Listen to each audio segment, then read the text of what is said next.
everyone, it's Sal and Sue here for another installment of our Winter Victory Garden video series, our conversations with backyard gardeners.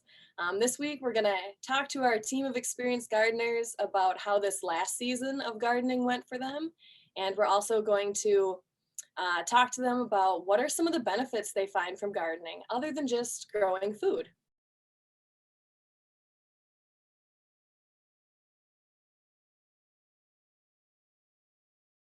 How was this season of gardening for you? We had a pretty good growing year. There was enough. My soil tends to be more light, so there was adequate water. I didn't have to do any watering. And I think that I probably preserved a little bit more this year than I would have other years.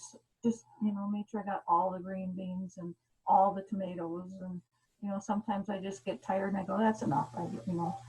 I was in a new garden. It was my first spot because I moved this last year. And so it was very exciting because I tried my best to prepare the soil well. And a lot of things did really well. So it was a very good year and a satisfying year for me to garden. Oh, this season was wonderful. But I'm on this new project this season. So I do have a vegetable garden because I love vegetables, but my big love has been, I've been planting a native meadow prairie in my backyard, which is a couple of acres. And I'm just having a ball doing that this summer. Everything did pretty good. Kind of every year you get this ebb and flow. Some years the apple trees just give you the best harvest. You don't have bugs and they all taste perfectly sweet. Other seasons, you get 2 apples and you're so excited because you only have 2 apples and you go to bite them and there's full of worms. And it's just, each year, it's just different. This season was good. As every year, there were a couple of monumental failures. And there were a couple of things that did well as expected. Some did better than expected. I'm not the most consistent of gardeners. So I feel like there's always room for improvement. And this year, like every year, I'm hoping that next year I'll water a little more and thin a little more and not plant things so close together. I think actually I might do that because I'm a little more organized in my pre-gardening season thinking and planning this year. So I hope that works. Yeah. But it was a good year.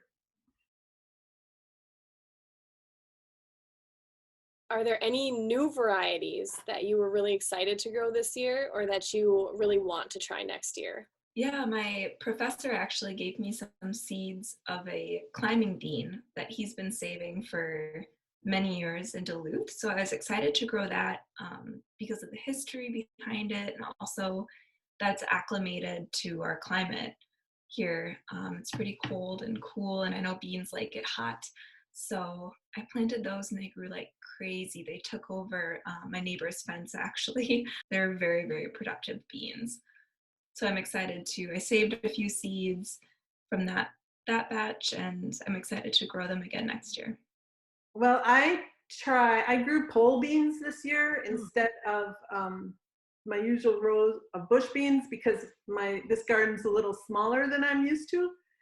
So that was fun because they produced really well and for a very long time and I didn't have to get on my hands and knees and pick those beans. So I'm gonna do those again. And then for next year, I'm hoping to put in a patch of dry beans. It's been probably 2 decades since I've grown dried beans to eat through the winter and they're so delicious that I'm hoping to have the time to do that. Well, it was my second year for those Moonglow tomatoes, which I think are like the most wonderful things in the world. I love those. I had purple pole beans, which I really liked. I like to experiment. I always did. Get like the new, AAS winners. I used to always like to get some of them, like the first year they came out with sugar snap peas. Man, I planted those things and they were so wonderful. Oh, best. So I plant them every year. The one thing I did plant this fall that I've never done before is garlic. I'm going to try some garlic. So we'll see how that goes. One thing that is sort of just a new thing to grow, this was the second year that we grew okra.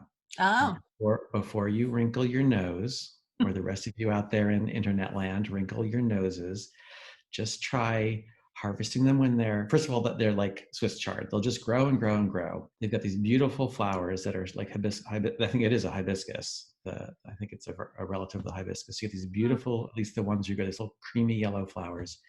And then they start sending off these little pods that you've got to harvest every 2 or 3 days max, 1 or 2 days, or they get chewy and tough. And throw them on your grill. Just, little olive oil and salt, that kind of thing. And then just grill them till they get charred. I put in a few new apple trees. I did get some of my first blueberries from a new variety. Actually, maybe not a new variety, but it's called, I'm going to try to remember the name. It's a really large blueberry. I want to say it's called Darrow. Blueberries are really small. And so when you go to pick them, you'll have a bowl that you spent 6 hours picking, and it'll have 1,000 blueberries in it, but it's just one little bowl of blueberries. So the larger blueberries are great because when you go to harvest them, you'll end up with 2 bowls for your 6 hours, right? But yeah, so going to larger varieties for blueberries has been good. Other varieties I did for kohlrabi, I tried the Cossack hybrid, which is a large, really super large variety. For me, every year I try different varieties because it keeps it interesting. But this time of year, it's like, you're done with the season and you can reflect. You can sit back and you can look at the magazines and reflect, what was a success? What was a failure? Do I want to try the failure again? What can I do different to make it a success? And then the new varieties. And so I've done kohlrabi before, and with kohlrabi, usually when the heads get really big, they get really hard and woody, and they lose that tenderness. And Cossack hybrid is supposed to keep the tenderness even with large heads. And so that was part of the reasoning behind that. But I think for me, when I garden, I think about, what do I want to get out of it? And that's where the new varieties come in, and just trying different things for fun. do you have a favorite thing to share from your garden that you like to share with other people? Tomatoes. Everybody loves tomatoes. And cucumbers. I always have way too many cucumbers. Yeah. Everybody enjoys that, and not everybody has a garden, so. Yeah. And those are 2 things that are so much better fresh than they are, Yes. the fresher the better. Yep. Tomatoes. Who doesn't like to share tomatoes? So I like that. And that's actually usually the only thing I have enough of to really share. Of course, tomatoes. I would share zucchinis, but I don't plant too many zucchinis because everybody else is sharing the zucchinis. Oh, people went nuts this year over my cantaloupe and the watermelon, just because not all that many people grow them. So it was like, that was fun. I have a quilting group, so we meet once a week, share our stuff. So I share that, and of course the peas. I'd say my favorite thing to share from the garden would be those high value items that people can't really find at the market, or they're really expensive at the market. So it would actually be like a big heirloom tomato. And I think it's a very well-received gift. Like, in comparison, my least favorite garden gift to give away to people or to receive is an overgrown zucchini. I feel like it's an act of war to give someone an overgrown zucchini. It's like, just compost it. No one wants to make zucchini bread anymore of that. It tastes spongy and terrible, and just stop giving them away. Just compost them, please. Zucchini, can I put you down for it for next year? Would you like some zucchini? I'll have extra. I would say blueberries and garlic are my favorite things to share. And I think the reason being is, to me, they're like little treasures. The blueberries, they're healthy, they taste delicious, they're organic, they really are so easy to grow, you don't need to use pesticides. And so when you go to the store to buy blueberries that are organic, they're really expensive. And so for me, it's a nice thing that I can give somebody. And the same thing with the garlic. It's It's a gift that I've given people where they can plant it and grow it, or they can use it, or they can put it away in their closet and pull it out in a month and use it then. It's just a nice, you don't have to use it right away gift, and it can be a gift that keeps on giving because they can plant it and start their own harvest. But those are probably my big two that I like giving outside of zucchini, of course. Okay, so what is something that has been shared with you from somebody else's garden that you really appreciated? We got a lot of produce from family in Iowa, a lot of frozen corn, sweet corn. I really appreciate. I'm putting some of that into my chili that I'm making tonight, and also some potatoes from grandma's garden in Iowa too. I really appreciate having those. Those are great to just have on hand, and know that they were grown in really great soil and don't have anything funky or toxic in them. One woman had this beautiful parsley patch, and I would just go harvest parsley whenever I needed to, because it was one of those things that I felt like I should be able to grow, and I would plant and I'd get like 2 or 3 little scraggly things germinating, and it never really worked for me. And then I asked her once what was her secret, and she told me that she just actually planted all the parsley seeds in the fall, and it just germinated in the spring right away, and because it's a pretty hardy plant. Yeah, and slow. It is a really slow growing plant. And slow germinating too, yeah. Probably the most meaningful thing has been the plants, because I've had my friends have shared, like, when we're splitting up plants and things. So I have plants that are from other people's gardens, so that when I'm going around, I can say, well, this came from so-and-so's garden. So it's like keeping this tradition alive. And of course, one of the more special things is I have a couple things. I have plants that are older than me. I have my grandpa's favorite Hoya plant, which is, like I said, it's got to be, well, it's over 65 years old. And then I have his hostas. That's a really cool thing to think about, is that you're sharing memories of these people and you're sharing a little piece of you with them. Oh yeah, I have one I call Carol's Lily. It has beautiful smell and it's yellow. It's a mid-season one. And if you know anything about daylilies, they spread and spread and spread. Well, I kept dividing them, giving them to friends, and I told everybody this was Carol, all the people that knew her, this was Carol's Lily. And then back at the church where they had moved, which she had died before they'd moved there, I planted some of her lilies, and we put a rock in there and had painted on it Carol's Lilies. There's been many gifts, but this one just stands out right away. Some years ago, I contacted a local vineyard, Martell Vineyards in Somerset. And I said, I'm interested in growing grapes. Could you give me some advice? And he said, well, why don't you come on out? I'll show you what I grow and take you on a tour. And that was Tom Martell. He passed away a few years ago, but Tom took a lot of his time to not only show me, but also show a lot of different people on how to grow grapes. And he was a professional grower. I mean, he sold his grapes on the market, had a really nice vineyard, pretty large, and he was in some ways a trailblazer, because historically our climate isn't thought for growing grapes. It's too cold. It's too wet. But Tom did it, and working with Minnesota Grape Growers Association, they really pushed the envelope. Working with the University of Minnesota on new varieties. And for me, the gift from him was his time, his expertise with no strings attached. And so that was probably, certainly up there with one of the really big gifts that somebody gave me.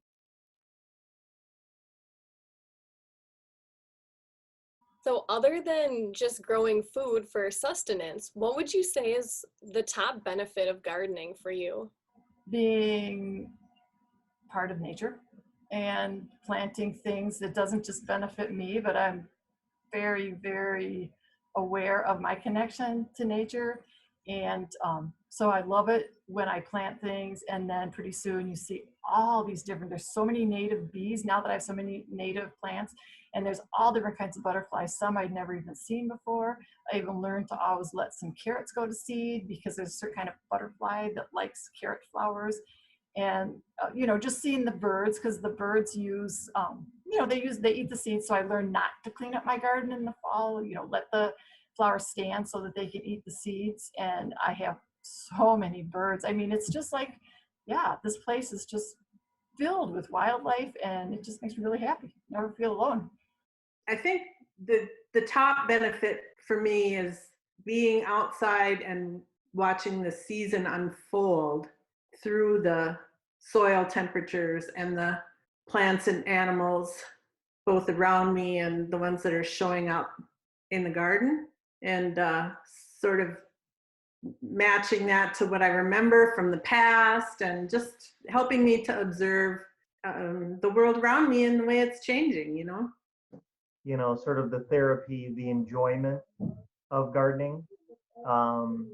It's something where you can go to work and you can become stressed. You get back home and you go in the garden and all that stress kind of melts away. This past year, I actually really enjoyed walking to my garden space. The community garden is actually really well managed. Also, it's very clean and everyone takes care of their plots well. And I got to chat with a few other gardeners. So I really enjoyed actually my first year of community gardening was really special. And especially since most people feeling sort of isolated with COVID happening, it was a really great treat to visit with people in the garden and know that that could be sort of a social community place to go and visit. Oh, the beauty of it. My garden is a mix of flowers and vegetable plants, and my oldest son is also a gardener, and he said to me one time, they call me Mo, and he said, Mo, why do you plant so many flowers? You can't eat them. And I said, well, they are food for my soul. Mhm. So I have lots of flowers interspersed throughout the garden, and some, like some I cut, some I don't. Some are for the birds and the bees and the butterflies, and I just enjoy watching things grow. I love the smell of the earth. In the spring, I can hardly wait to get out there and get my hands in the dirt. And so, yeah, it's a lot more than food. It's soul nourishing for me. And I think gardening does offer that sort of reward for what you're going to do with your time, and it's one that, it doesn't take a lot of money. But with gardening, it just takes one packet of seeds and a pot of dirt, and you can have the beginnings of a garden. And to me, the input of what you have to put into it and what you get out of it is it's off the charts. Just watching things grow, it's so amazing just to watch all the things they go through. And you don't have to have a big place to do that. You can have, I started gardening in an apartment, and I had big windowsill garden, and then we would just rent a plot in the summertime. But it was like there was just still always the growing going on all the time.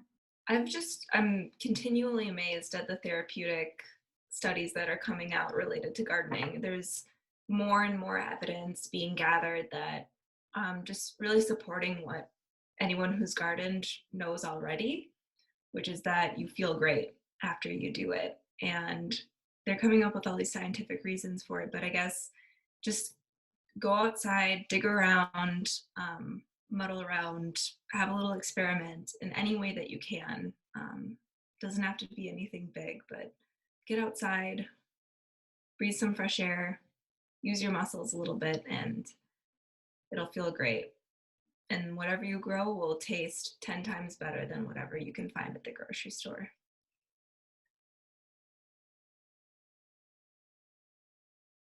Yeah, so that's really nice to hear everybody's thoughts on the benefits of gardening. It sounds like there are just a myriad of benefits other than growing the food. Anything that stood out to you, Sue? Yeah, it was so great to hear everybody talk about that. And I think one of the things that I noticed quite a few people talking about were just the connection with nature and with beauty and with I heard several people mention specifically birds and bees and butterflies. And yeah, just knowing that gardening can help support some of those other living creatures in our neighborhood. That was really fun to hear. Right. Yeah, it seemed like a lot of people are feeling more connected with all of the local communities, so the plant and the animal communities that they're gardening amongst, but then also there's this human connection where either you're able to, chat with people or talk to them about gardening topics, or maybe share things with them, or even just feel like you're a part of a greater gardening community, that's not even just in your own neighborhood. So I thought that was cool. Yeah, for sure. Yeah, and I just thought it was interesting too that the sharing themes, but just everybody loving to share tomatoes, and then kind of the universal scorn of sharing zucchinis was kind of funny. But I also just was really Sue talking about the plants, sharing the plants was really an impactful thing, I thought. Yeah. Yeah, both her and, Steve, it seemed like they remembered people. They remembered, their names and this like legacy almost by growing these plants and caring for them and then sharing, either the plants or the knowledge. Yeah. They're passing this on, and it's something that's really appreciated by the recipients. So that was really great to hear. Yeah, for sure. And I think one of the other things that jumped out at me too were, a few people talking about the success of the season, but also like I think Steve used the words ebb and flow, but just how, not everything is always going to succeed every single year. But that doesn't mean that your season wasn't a success. And I know I've certainly seen that in my years of gardening. Yeah, I think this is a very, it's a very valuable climate to be working in, where we do get the benefit of having kind of an off season, whether or not we enjoy the negative 40-degree days. But it's kind of nice to have this off season where we can think back on last year with a little more distance than when we're in the middle of the year and it might seem really stressful, or we're not getting what we want, or we're completely getting sidetracked by something. But then when you think back on it later, it's like it was actually, that was a fun time, a valuable experience, and overall enjoyable. One of the other things that really, I think, stuck out to me was when Kathy used the phrase food for my soul, and she called it soul nourishing, which, yeah, that just really struck me. That's just a really great way to describe what we're doing and what we're feeling out there in the garden. Yeah, yeah. Well, we hope you enjoyed this video and hearing from our team of backyard gardeners sharing their knowledge with all of us. So as a nonprofit, Farm Table relies on public donations to fund videos like this and all of our other programming. So if you enjoy the content from the Victory Garden series and you would like to make a donation in any amount, you can head over to Farm Table's website at farmtablefoundation.org. Click the little donate button on the top of the screen, and just make a little note in the comment box that this is, to keep those Victory Garden videos coming. And as always, you can subscribe to the channel to make sure you don't miss any new videos like this one. And we will link you back to last summer's Victory Garden playlist if you want to review some materials and get ready for this next season of gardening. And we will see you in 2 weeks for our next Victory Garden winter video. Thanks, everybody. See ya.